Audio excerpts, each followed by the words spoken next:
Shalom saudara sekalian, jumpa kembali dalam Renungan Harian GK Kebonjati hari ini. Saudara sekalian, ada sebuah istilah dalam dunia atletik yaitu hitting the wall atau menabrak tembok. Hitting the wall adalah sebuah istilah untuk menggambarkan kondisi kelelahan yang amat sangat yang dirasakan oleh seorang pelari maraton setelah terus-menerus berlari sekian lama, sekian kilometer jauhnya. Kita mungkin pernah menyaksikan atlet lari maraton tiba-tiba terjatuh seolah-olah tanpa daya. Itulah kondisi hitting the wall. Saudara, kita mungkin bukan atlet maraton, tetapi di dalam maraton kehidupan ini, kita bisa merasakan situasi menabrak tembok atau hitting the wall seperti itu. Tembok itu bisa muncul di mana saja. Tembok yang berupa masalah dan pergumulan hidup yang berat. Tembok yang berupa masalah ekonomi, masalah pekerjaan, karir, atau usaha kita.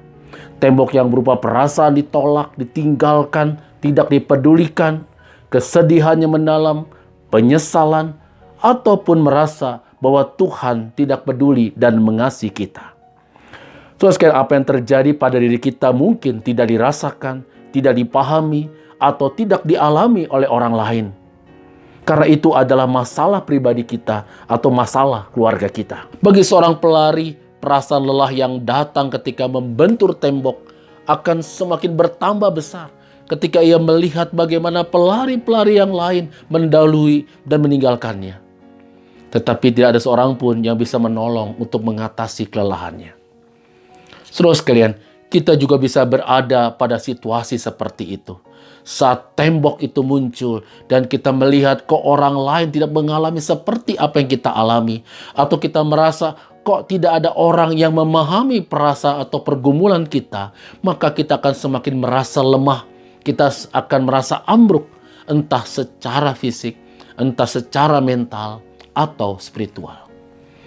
Saudara sekalian, Ayub pernah berada dalam situasi hitting the wall atau menabrak tembok ini, saudara sekalian. Ia kehilangan segala yang ia punya. Bahkan ia sempat ragu akan kehadiran Tuhan dalam hidupnya.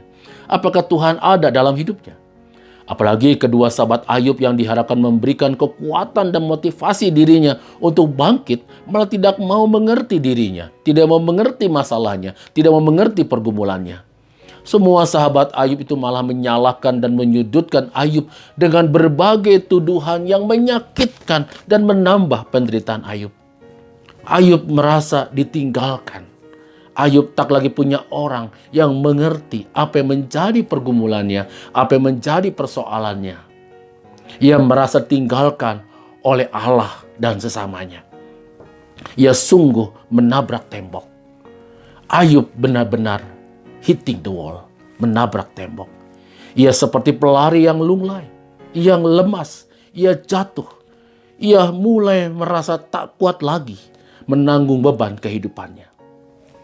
Tetapi seperti seorang pelari yang merasa membentur tembok, keputusan ada di tangannya. Apakah ia akan terus berlari sebisa mungkin atau berhenti berlari dan meninggalkan perlombaan? Saudara sekalian, bagaimana dengan Ayub? Apa yang menjadi pilihan Ayub? Ayub memilih untuk berdiri. Ayub memilih untuk bangkit.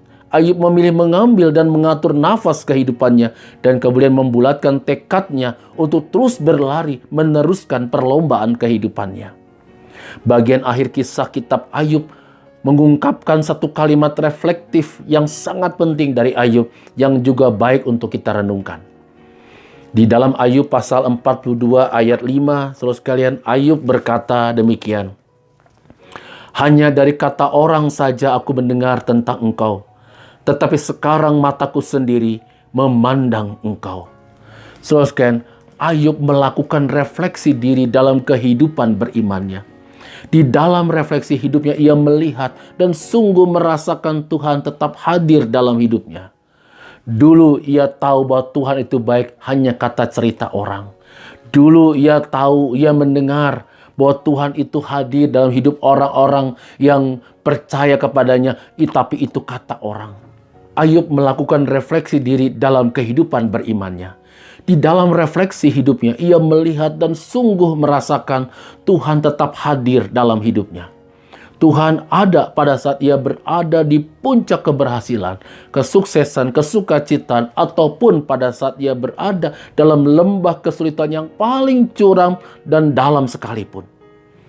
Ia merasakan bagaimana Tuhan tetap beserta dia dalam segala jalan kehidupannya. Bahkan dalam keadaan yang paling sulit sekalipun, Ayub melihat bagaimana Tuhan tidak pernah meninggalkannya. Ketika ia tidak lagi sanggup berdiri dan berlari dalam kehidupannya, ia merasakan bagaimana Tuhan hadir dan berjalan bersamanya, berlari bersamanya dalam kehidupannya. Oleh sebab itulah Ayub dapat bangkit dari situasi kehidupannya saat itu. Saudara sekalian, apabila kita, saya dan saudara, berada dalam situasi hitting the wall, menabrak tembok dalam kehidupan kita, ingatlah ada Tuhan yang selalu hadir dalam hidup saya dan saudara.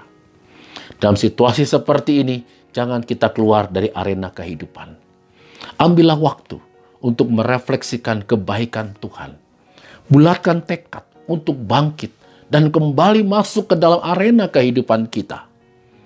Dalam masa pandemi COVID ini, banyak dari antara kita, termasuk kita di dalamnya, mengalami banyak menabrak tembok masalah dalam kehidupan ini. Tetapi saudara sekalian, dalam situasi seperti itu, jangan keluar dari arena kehidupan.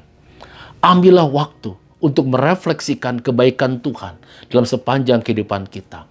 Bulatkan tekad untuk bangkit dan kembali masuk ke dalam arena kehidupan. Satu-satunya cara untuk sampai ke garis akhir kehidupan adalah dengan terus berlari.